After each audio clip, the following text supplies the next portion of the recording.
the sort of Danny Alexander point they make all the time, you know, in that it's a sort of stock answer from government ministers, and it's basically what they're saying is that they've got a budget that they've put some more money into, but it's only one budget, and it doesn't really explain, you know, what's actually going on, because the reality is they're sacking the people whose job it is to do that work. So if you look at the total amount of money that's actually being spent on tax collection, it's a lot less. But it's like one of these kind of smoke and mirrors issues where every time we ask a parliamentary question, that's the stock answer they come back with. But I fully understand why what I'm saying is, shouldn't left-wing organisations be able to put out the truth more? I think they vocally? are.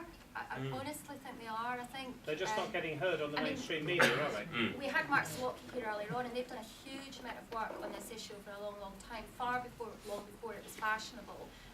They were doing, you know, they put a lot of resources into put together, you know, briefing documents, briefing MPs, you know, publicising the issues. But I think it's one of these things, if the government says one thing and other organisations say something else, well, quite often it's the government that gets the media coverage. So,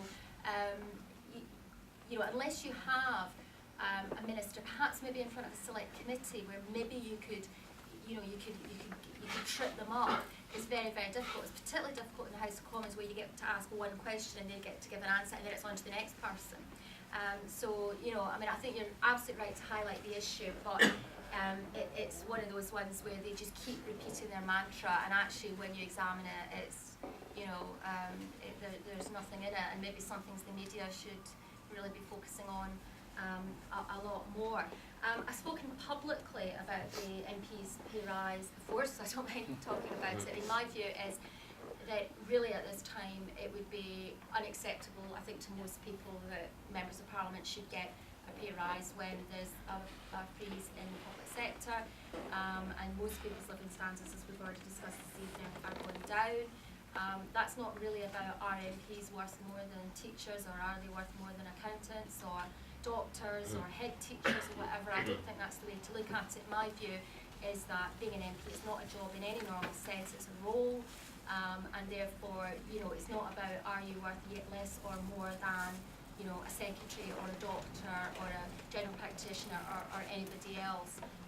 It's a very different kind of function, I think, than any of those roles. And actually, if you're going to put a value on it, then probably democracy is quite, you know, something that would have quite a high value. But that's not the way to look at it. And, you know, I think particularly at this time, those MPs that have been calling for pay rises, and some of my colleagues have, are misguided. I really don't think it's acceptable, given everything that's going on.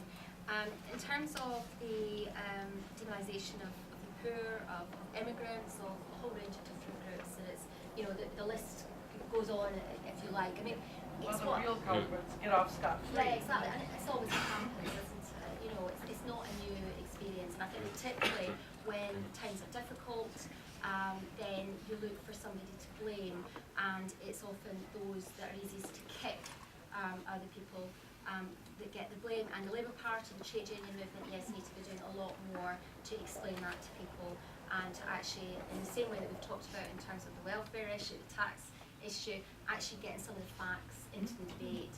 One of the problems, of course, is that people in the electorate and the Labour Party and the trade unions are quite scared a lot of the time to say these things, because they are quite controversial when so much of the media and the mainstream establishment are saying something different.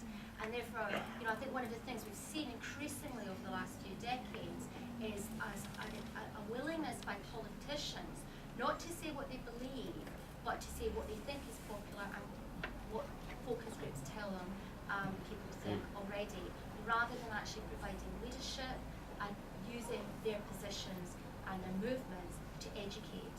And I think that is a huge challenge, actually, for all of us. And so I don't think it's just to do with these issues. I think it's a far more general issue in terms of what do politicians and those involved politically see their role as being. And if we're going to change the world, then frankly we have to change people's attitudes, and we've got to give leadership.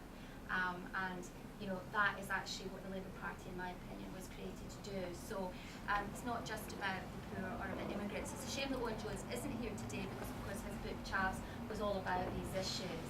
And in all those pages, he went into so many examples where this has happened. But of course, recently we've had yet another court case where we've seen that happen again. That people's economic circumstances are used as an explanation of why they behave in a certain way, when actually the reasons are a lot more complicated than that. So, my view has always been that liberation comes through education, and that one of the major roles of the labour and trade union movement is to provide that education. You don't just get education in school. We fight to make sure that everybody gets good access to primary, secondary, tertiary education, but actually education's about a lot more than that, and our movement's got a role to play in that. The thing I would say in terms of the confidence issue, which I think is sort of a theme that's come through quite a number of the questions, is that we really shouldn't underestimate how bad a defeat that Labour had in 2010. I think for somebody like myself, it sometimes is more difficult, because actually we did really well in Scotland. We basically got the same kind of vote in 2010 as we had in 2005. So my personal experience is a bit different. But as you know here, Labour did very badly in many parts of the country, and particularly in England. And I think the Parliamentary Labour Party has found that very difficult in terms of the kicking that we got. I mean, I think that's a sort of fair point to make. And I don't think that just is about members of Parliament. I think it goes way beyond that. And I think it's probably something also that is probably a fair point to make in terms of the trade unions. I think a lot of the trade unions probably feel quite punch drunk in terms of the fact that Labour is no longer in power, but far more than that they've had to experience attack after attack after attack. So I think the confidence issue is an incredibly important one. Having said that, I've actually seen quite significant changes since 2010. And what I would say, and I hear what you say, and quite understand that, and I can quite appreciate why you're saying it. But I think in terms of how MPs are behaving, I think some MPs are being very passionate in the House of Commons in terms of trying to defend their communities. And in terms of the language that a lot of Labour MPs are using, if a year and a half ago you would not have heard Labour MPs, other than about 6 people that John could name, talking about austerity. And it was really only after, first of all, the success of Syriza in the Greek general elections, which of course got a huge amount of publicity here, where there was actually a debate going on in television about austerity, and then the election of Francois Hollande, that actually you started getting that kind of politics talked about in the chamber of the House of Commons, and you actually had Labour MPs standing up and arguing against austerity. Before that, that wasn't happening. So we sort of came from a position in 2010 where really the orthodox was too far, too fast. We voted for the fiscal responsibility bill in government, not myself obviously, but the vast majority of Labour MPs, where we'd said we were going to have the deficit in 4 years, which effectively meant there was going to have to be massive cuts, because I think it would have been very difficult to see how you could have done it in any other way. But we've actually come quite a significant way down that path. Now, I'm not in any way trying to suggest we're where we need to be, but what I would say is that if you were to sit and watch parliamentary TV all the time, you probably would see more passionate defences of Labour values and the communities that Labour members of Parliament represent than you would have even a year and a half ago. So really what I would say is maybe that things are moving somewhere in the right direction. The first question, I think, is how do we change things? That's the is the major the major challenges all of us have, is how do you make the changes that we want to see, and that is the debate that no doubt we've all been having at many meetings for many years. And there's not one way to change things. It's not, you can say the poll tax was about civil disobedience got in place, but it's a lot more than that. It's about how do you actually create a movement in society which is so great that governments have to bend. And I think that is the challenge in the trade unions, the Labour movement, campaigns like 38 Degrees, and there's lots of internet-based campaigns now around. They've all got a role to play in doing that, and it will depend on circumstances and on the issue, which is the decisive factor that makes a difference in any particular situation. So I don't think it's about saying there's one solution in the sense of there's one form of campaigning, it's the trade unions that are going to make the difference, or it's industrial action that's going to make the difference, or it's social media campaigning that's going to make the difference. I think all of these things have a role to play. But I think what is the factor that makes the difference is confidence. And whether you are able to create a movement which has the confidence and which persuades politicians that they have no alternative, but they have to react to that.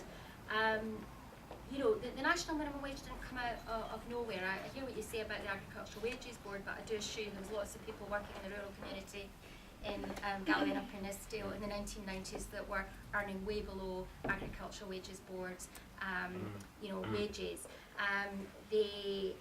We voted against the abolition of the Agricultural Wages Board a few weeks ago, so that's Labour's position. What will be in the manifesto, I couldn't possibly predict, but clearly what we need to be looking at is making sure that we have far stronger protection for groups such as those working in agriculture. But my view is that actually it's not about doing it sector by sector by sector, it's about saying that you have a living wage that everybody gets, because if you do it sector by sector by sector, there's always going to be people that miss out, and that perhaps what's more important in terms of the agriculture workers is some of the other issues in terms of health and safety, in terms of recognising the differences in terms of tide accommodation and the specific factors that affect different groups of workers. So I think the issue in terms of how you get governments to move and how you get parties to move, how you get the Labour Party to move, is about the pressure from outside and the pressure from voters and the pressure from groups. And my view is that the way that you get the Labour Party to move is by making it clear that society has moved, and that Labour will be supported when it takes certain positions. And if you look at what Miliband's done in government, I think the times when he's been most successful is when he has been most radical. It's when he has been willing to take on, for example, Sky and Murdoch, and therefore, if he does take good positions in things like tax avoidance, I think people have to come in and support him and encourage him to do that, because I think probably more than any other leader we've had in recent years, he probably is somebody who is more open to pressure and more open to influence. And if we're able to put that pressure on, then I think probably we could get shifts in Labour Party policy. The reality, however, is that we've got a new Labour clique that has developed its power through organisations like Progress and a whole range of other organisations within the Labour Party over many, many years. We have a professional lobbying outfit in Britain where you have the multinationals in and out, pressurising politicians to take all sorts of positions. And it's very difficult for those that are arguing for something different because they simply do not have the resources, they don't have the organisation, they don't have the access. And what we've got to do is, in all the ways that we've known about throughout the history of our movement, is making sure that we're able to counteract that so that the pressure to do the other thing is just as strong. And I think one of the problems that we've got at the moment is actually that the confidence of a lot of people is very, very weak because they're so punch drunk. And I think the communities that we represent, and I can't comment about Brighton, but I can comment about the communities that I represent, where we're having literally tens of billions of pounds being taken away from our communities as a result, for example, just of the welfare cuts, and that's before you start talking about the other cuts in public spending. The reaction to that isn't to have mass public meetings everywhere you go, frankly. I think most people feel ground down and they don't know how to find back, and what we've got to do is actually provide the leadership so that they can see a way that's actually a strategy to victory. Frankly, if all your experience is that going to a meeting doesn't make any difference at all, a lot of people think, well, what's the point? And what we've got to show is through small victories, through medium-sized victories, we've got to show people that there's actually a way of getting success, and that when we are successful in campaigns, whether it's tax avoidance, whether it's industrial disputes, whatever it is, that we actually talk about that, we show people that when you fight you can win. And I think when you do that, then actually you're finding a way forward that means you can win bigger battles.